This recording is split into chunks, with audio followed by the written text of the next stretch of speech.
It's undeniable that after 2010, 3D games with this cubic style got very popular. And I think that you're going to agree that it's because of Minecraft's success. And probably some of those games were part of your life, some more than others. Talking about them, there was a game that got popular in the last decade, but today it is just a shadow of what it was. Well, we'll see this story from its very start and discover stuff that you may never have known about. A community-based game certainly has much story to tell. So get your backpack and equips, cause we are going to another journey to the land of Community Game Machine, or KOGAMA.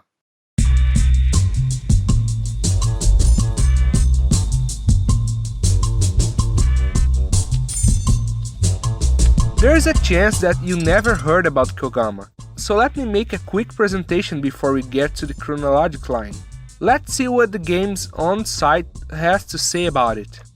KOGAMA is one of the largest sources of the best user-created online games. Gamers of all skill levels are sure to find hot new games every day.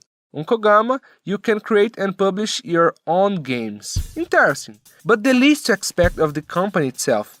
To make it clear, KOGAMA is basically a game where you can make games in it and play the games of other people. Sandbox and low poly. That's the least you need to know about it to proceed. But throughout the video you are getting the details. But for now, we are coming back to where it all started, at much simpler times.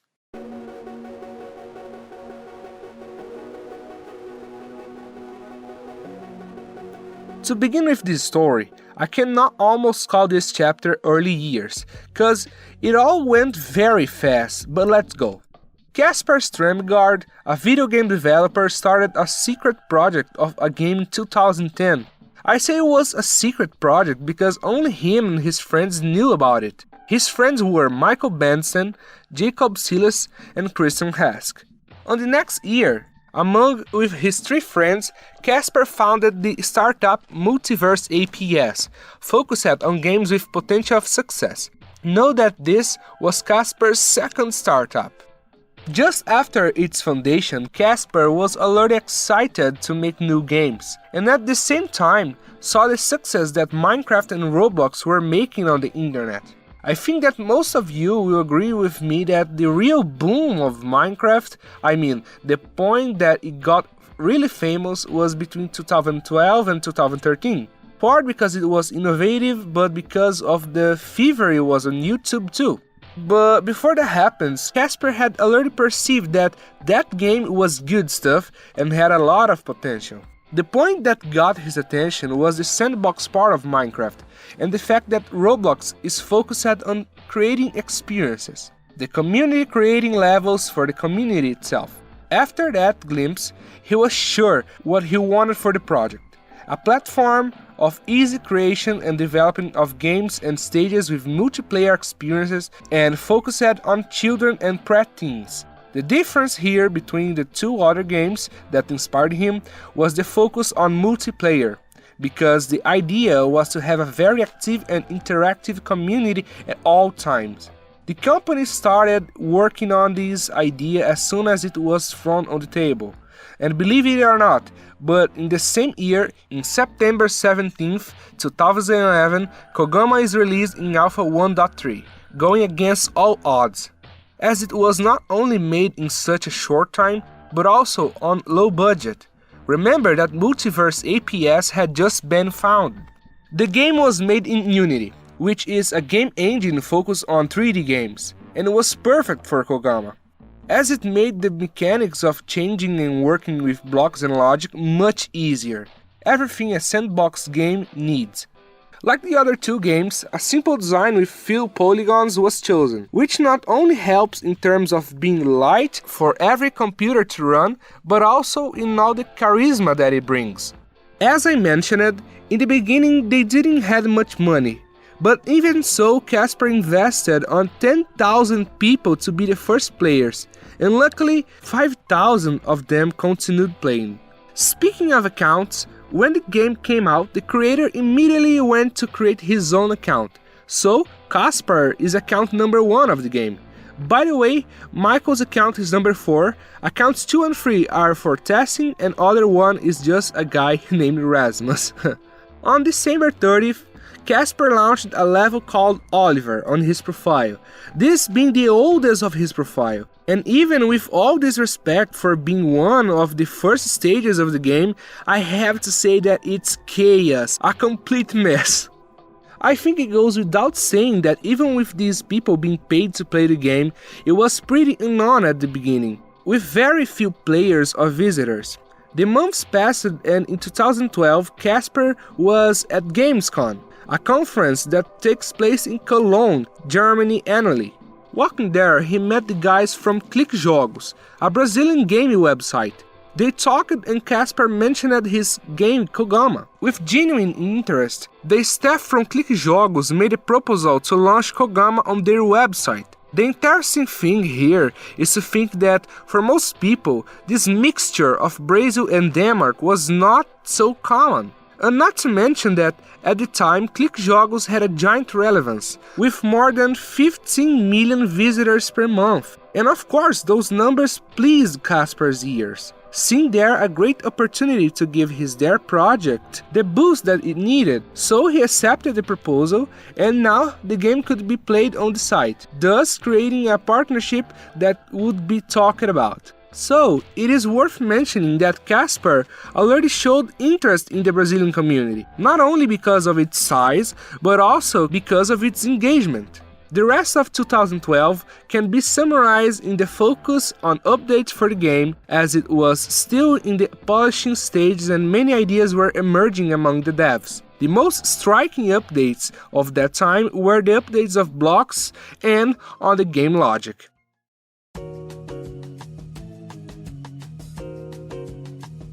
Updates continued until 2013, which brought the Cube Gun, a weapon made to make the process of building maps much easier, and character customization, bringing much more personality not only to the players but also the game. KOGAMA has 3 servers. Live, or www, which is basically the main server of the game, which at that time was known as the EU, European server. Friends, which consists of the test server, like a PBE, where several updates were tested before they were actually published, and it was also the North American server. And the last one, the Brazilian server, launched in May 2013. With more people playing, more updates came. Still in 2013, the hovercraft vehicles and jetpacks were introduced. We also had an update focused on the level design, which was the addition of checkpoints. And I don't think I even need to explain what a checkpoint does, huh? Not only the public, but KOGAMA was also attracting the eyes of other companies. Even that year, the Dutch company Spiel Games knew the game through Click Jogos and soon it became a partnership. And what a partnership, because KOGAMA is now also available on Spiel Games' browser game site, taking the game to a global level. The other countries did not receive a dedicated server like Brazil. They had to play on the European server. But even so, it was a big leap for the folks at Multiverse APS.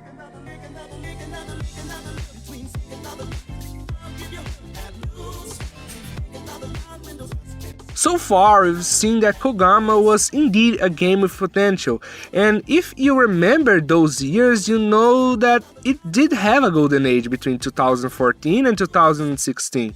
But the best time for KOGAMA didn't come because of word of mouth. Success is not the result of advertising. Advertising was the result of success, and you will see why.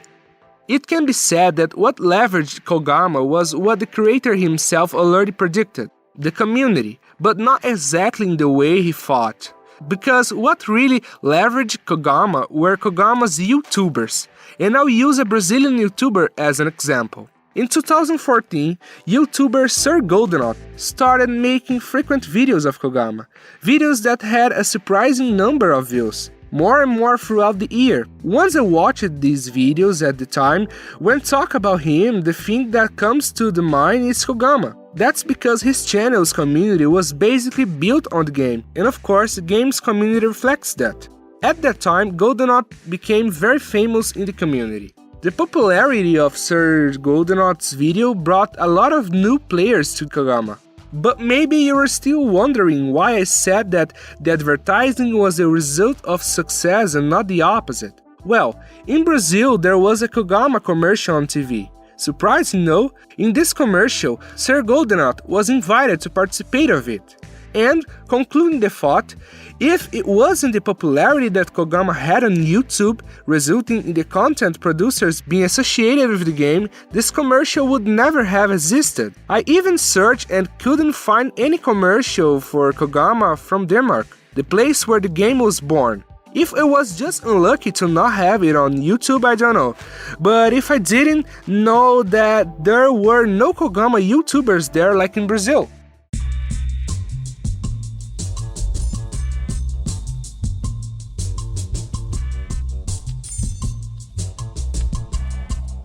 I don't know if you remember, but in 2014 there was another big event. No, not Kogama related. It's something much bigger than that. I'm talking about the 2014 World Cup, for which was in Brazil.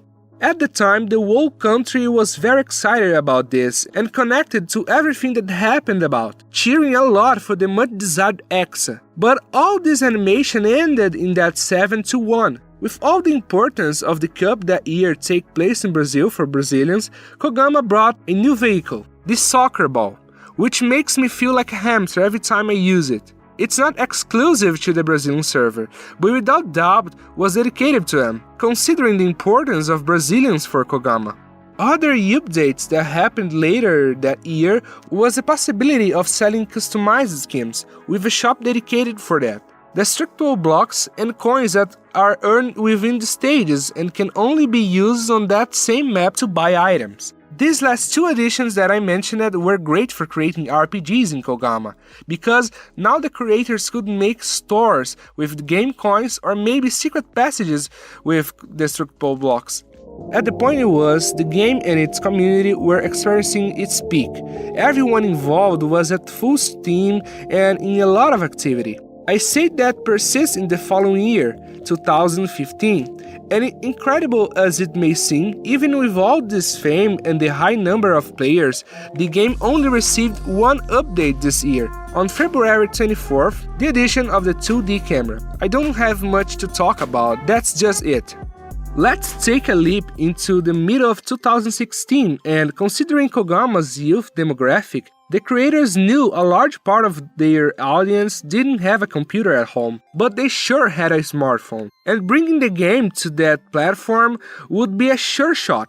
Anyone can see it, and, well, they did promise it Kogama Mobile, but this project suffered several delays, but on September 6th, Kogama comes out for Android, and guess what? It arrived first in Brazil, before anywhere else.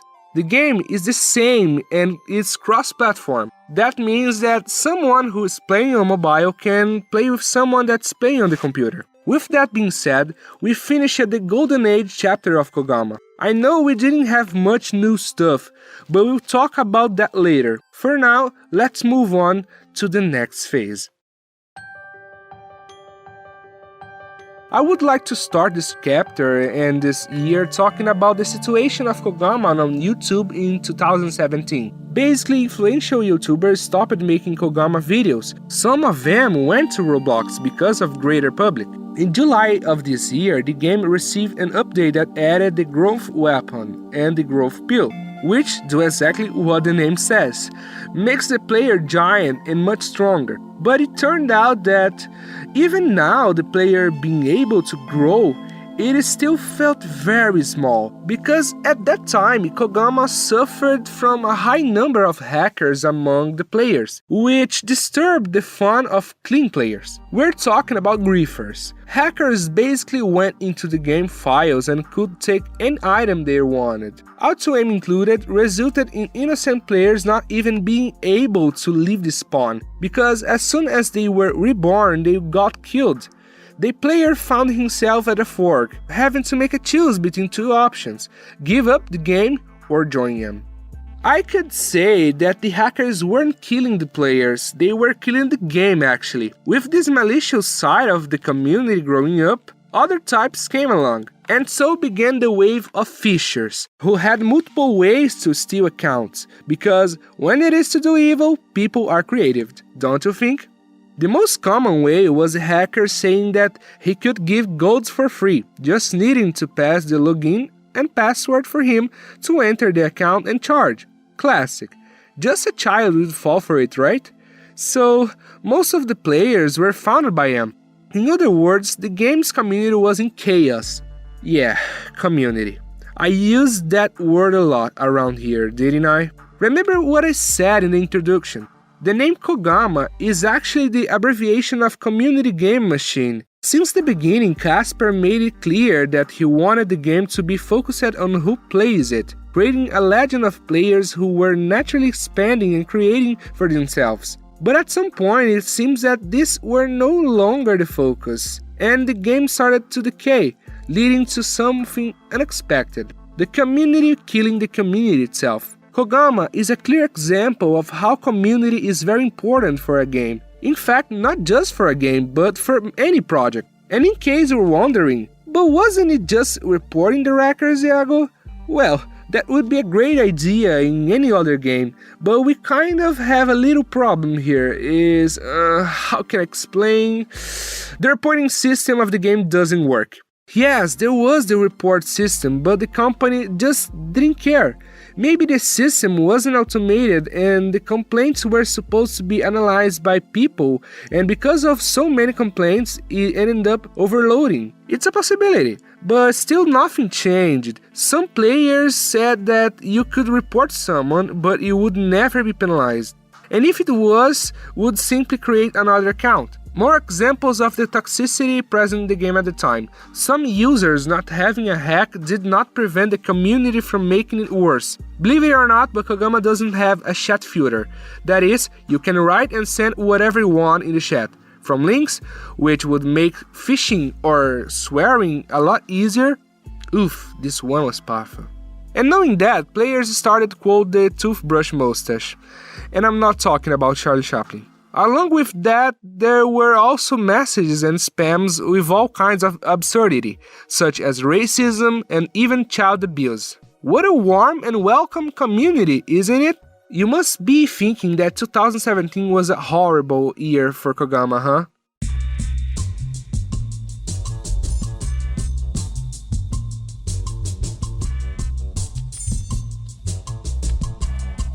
On March 8, 2018, the heal ray was implemented in an update just for it. It's a weapon that a player could heal the other, doing support work. This year, we had another update, as incredible as it may seem. We go 3 years with only one update each? This time, the themes for the sky were implemented in the game, so we can choose between day, night, or other colors of the sky. And also the global speaker, which could play some sound on the whole map. Yeah, I know this isn't surprising at all, so I'm going to take this opportunity to move on to another topic. Highlights of the week. Once a week in the news section of the Kogama website, the highlights of the week was published, which, as the name suggests, are the highlights of what happened in the game community that week.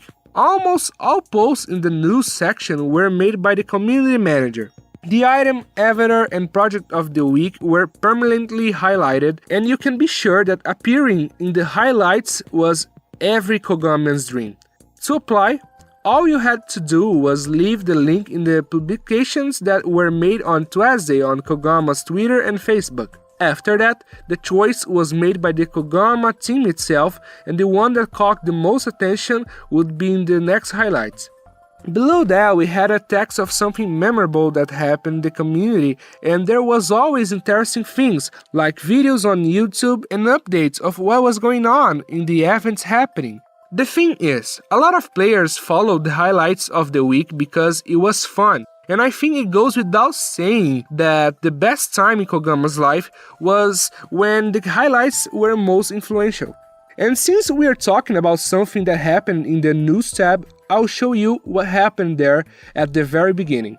The first 6 posts on the news tab are just updates that added blocks and items, which are really cool, with the exception of Baby 5, which was deleted. Page 1 introduces to a nice themed update, bringing the classic penguin skin, and the second more fire-related, third air-themed, and no, the fourth is not about Earth, but about 3 new blocks. Maybe you could say it's Earth-themed. And the sixth about the virtual worlds. After these, the news began to vary, such as promotions, events, and competitions. With that in mind, let's move on to the fourth chapter.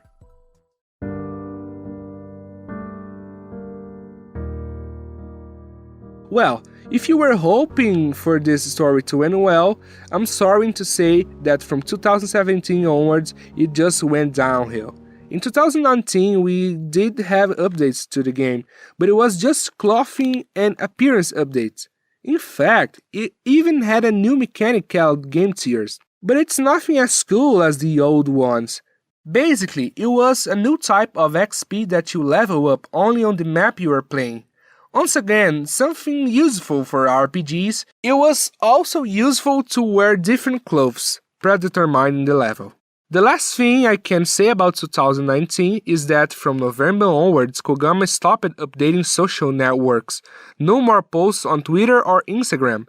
On YouTube there was one more video after that, but it was to celebrate 10 years of Kogama in 2021.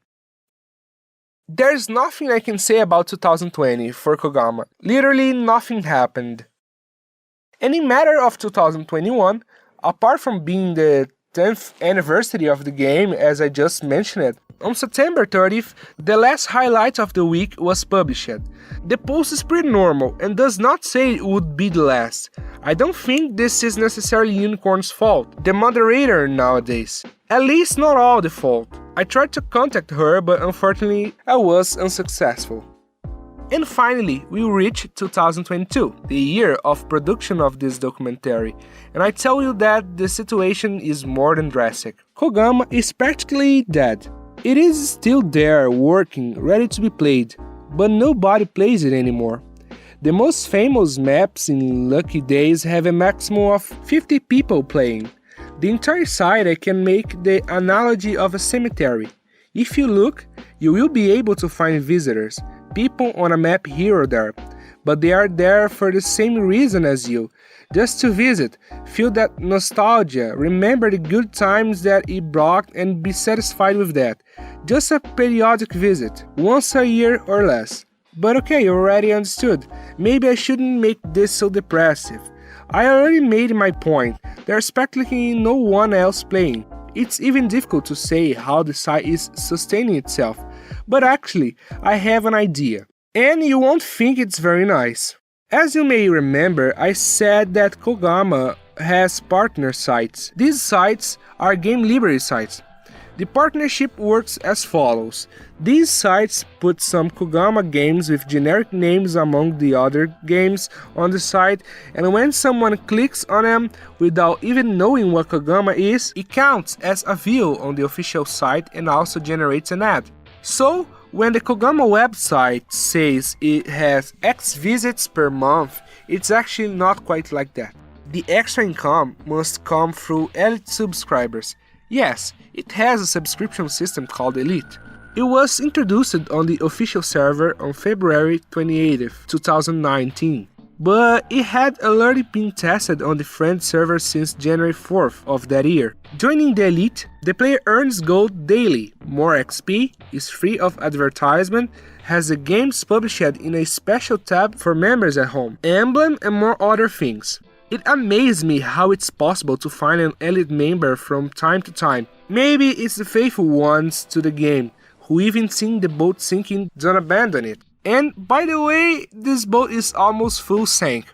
But what matters is that they are doing what they like, or they liked it once. And leaving that aside, let's go to the next chapter and understand who killed Kogama. The more attentive ones might think, the hackers who killed Kogama, you said that. And I tell you, yeah. At first, we might think that it was the malicious players who ended the game, but I invite you to think a little deeper, as I'm going to present you with my conclusion, that Kogama was killed by Kogama. Yeah, well, It might seem kind of weird at first, but let me show you something that's pretty obvious. Going back to the golden age of the game, around 2015, developers already started to give signs that the creativity for updates and additions to the game was running out. 2014 had been a good year in terms of new things for the game. And then, on the next year, only a different camera mode? This certainly wouldn't be ideal for a game that has been doing well. And actually, at the research for this video, I wondered if this was not on purpose, to let the community focus on creating more things and let it feel it was in control. I really consider it as an option, but it's very unlikely, because players have always asked for certain updates that either took a long time to arrive or didn't arrive at all. What I really want to bring up is, maybe Kogama didn't know how to handle the popularity it got. Maybe at a certain point, people of Multiverse APS got where they wanted to with the project, with several players visiting every day and an active community, but didn't know how to keep it all.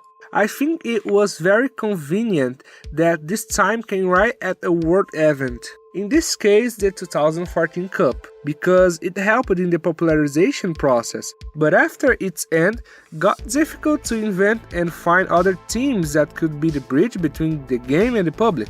And so it went on for years, heading for an inevitable bad outcome.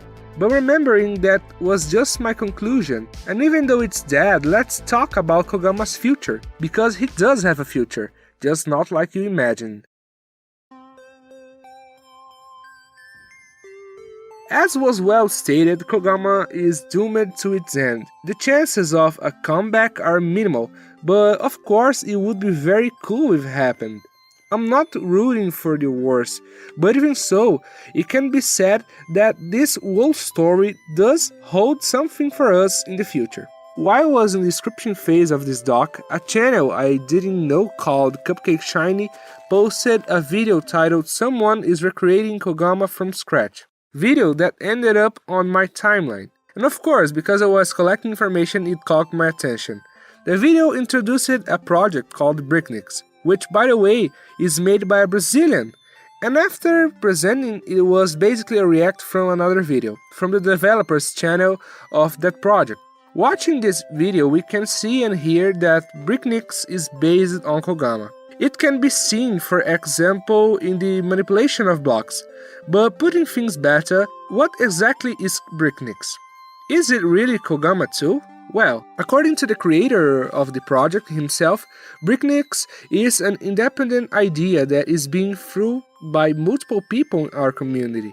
There is no connections with other games, and we are not seeking to compete or rip off other works. It's a different game with different features and different mechanics. The same follows below when answering what he thinks about Kogama. Kogama was a big inspiration, but Bricknix isn't a better version of it, and neither is an alternative. Again, they are different games with different thoughts and mechanics. This information was taken from the Frequently Asked Questions (FAQ) tab of the official Bricknix Discord server. So no, it's not Kogama 2. It would be a mistake to think that. But we can't deny that Kogama community is very excited about this project, as they see a new beginning in Bricknix. Particularly, I was very interested in the project and I decided to run an interview with the creator, and after a while trying to properly get in touch with him, I managed to do it. The full interview is in Brazilian Portuguese, but if you still want to watch it with YouTube subtitle, the link is in the description, with other links for you to get more info about it and maybe donate on Ko-Fi. If Kogama was giving you good memories and you want to support that feeling, considering getting to know the project, I already left my contribution. And that was our visit to this forgotten corner of the internet. Remembering that the game is still working normally, but kinda empty in terms of players, carrying the weight of had been so influential for many of us. But what about you? What story do you have with Kogama? To end this trip we had, I want to invite you. What do you think about meeting at Kogama to chat or just have a little fun? I invite you to come to my map created especially for this. Saturday, August 27th at 1 p.m. GMT. This is your chance to participate in the history of this documentary. The link to the map is in the description, so save it there. Remembering that you can play Kogama both on PC and mobile, so there is no excuse to stay out. Invitation made. I'll wait for you there, and also for our next adventure through the history of the internet. Thank you for your company, see you later. Hey, it's me here at the end of the video, as if you hadn't spent all that time there listening to me talk. But I'm here to thank you for watching until the end. I hope you had fun, because I don't know if you know, but these videos take a lot of work to make. So I ask you to consider leaving your review on the video and maybe sending it to a friend. Know that I read and interact with all the comments, so here's the invitation too. This type of video is the focus of my channel, so if you want to receive more documentaries of this type, subscribe. That's it. Thank you very much and be with God.